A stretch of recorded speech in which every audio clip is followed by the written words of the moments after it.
जो मेरी right to speech के अगेंस्ट है। मेरे को बोलने का स्वतंत्रता है, अधिकार है।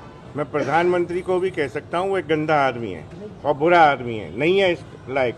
तो इसलिए इस आधार पर अगर कोई एफआईआर हुई है जहाँ मैंने कोई अपराध नहीं किया, तो मैं पुलिस को ये सुविधा दे रहा हूँ कि मुझे अरेस्ट करें और जेल भेजें।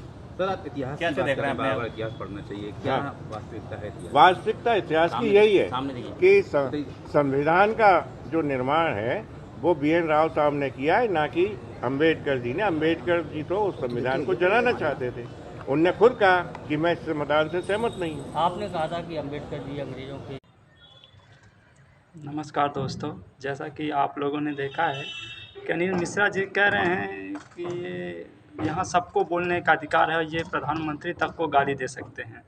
तो मेरे कहने का ये मतलब है, जब यहाँ सबको गाली दे सकते हैं तो फिर आपको क्यों बुरा लग रहा है? आप कहते हैं हमारे समाज को गाली दिया जा रहा है, सावर्णों को गाली दिया जा रहा है, हमें गाली दिया जा रहा है, तो आप ऐसा क्यों कह रहे हैं? जब सबको गाली देने का अधिकार है, सबको स्वतंत्रता अधिकार है, तो फिर आप ऐसा क्यों कह रहे हैं? और दूसरी बात, आपने कहा है कि संविधान का आविष्कार BN राव जी ने किया है, तो मैं तो फिर यही कहूँगा कि भाई, जिसने आपको पढ़ाया है ना, उसके साथ भी नाइंसाफ़ी हुई है। क्यों?